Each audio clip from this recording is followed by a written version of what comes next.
We begin in Gaza City, where Israeli forces have fired at a crowd of Palestinians who were waiting to collect humanitarian aid. It was the 9th day in a row that there were reports of Israeli troops firing at crowds in Gaza City. Palestinians had been gathering at the Kuwaiti roundabout there, desperate to pick up food for their families. Also, the Palestinian relief agency UNRWA says that Israeli forces opened fire on its trucks carrying humanitarian aid for northern Gaza. It released these pictures of trucks that it says were hit by naval gunboats earlier on Monday. It's unclear exactly where the convoy was during that attack. Aid agencies say that Israel has been blocking aid to the north of the Strip. This morning, it was not the first time an UNRWA convoy with the United Nations was attacked. It is the third time a convoy belonging to UNRWA has been exposed to attacks on its way to the north or when it's coming back from the north. And this is not acceptable. Humanitarian convoys, according to international humanitarian law, must be protected from all parties to the conflict, also during combat. We can talk to Al Jazeera's Hani Mahmoud now. Hani, you're reporting from Rafah in southern Gaza. You're hearing and finding out about the latest strikes overnight in Gaza's second largest city, Khan Yunis. What have you learned?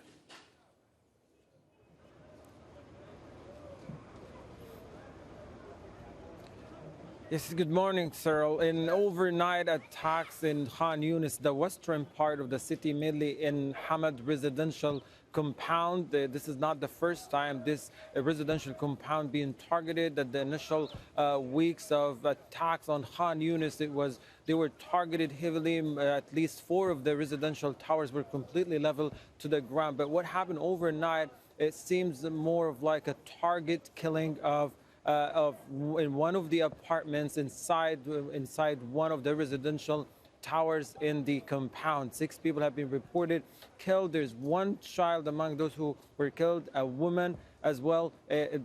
What we were told from a source on the ground, this is a displaced family and has been sheltering in that apartment since the beginning of the war. They came all the way from the northern part of the Gaza Strip. Now, what's really devastating about this attack is the fact that ambulance and civil defense crew are unable to get to the site given the intensity of the bombing and the artillery shelling and the heavy dense presence of attack drones in the skies of Khan Yunis, mainly at the western part, that are shooting at every moving object, including people who are trying to leave the targeted areas into a safer ones, and also on cars, particularly on civil defense vehicles, as well as ambulance who are trying to get to that area to save those who might have survived the attacks and needs to get to the hospital.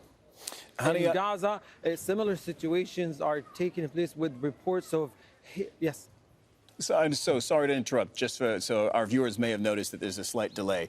Look, I was going to ask you about the footage that we opened the show with of people in Gaza City who were queuing for humanitarian aid and were fired upon. It's not the first time this happens. What have you learned about that event?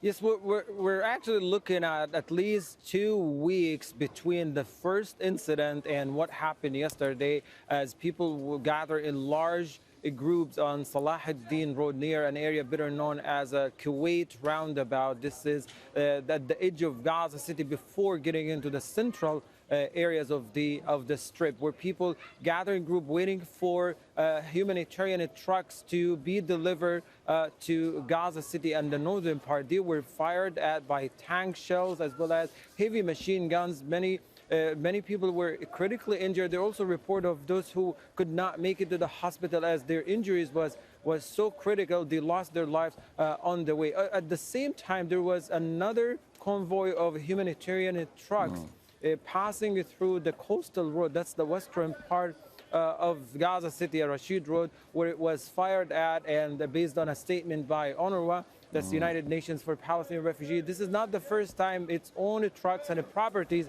being attacked or shot at. And not only we're looking at trucks, but also schools and evacuation centers in Gaza and the northern part managed and operated by UNRWA. been under heavy attacks, all feed into the Israeli plans of pushing UNRWA out of providing assistance and help to Palestinians on the ground at these difficult times.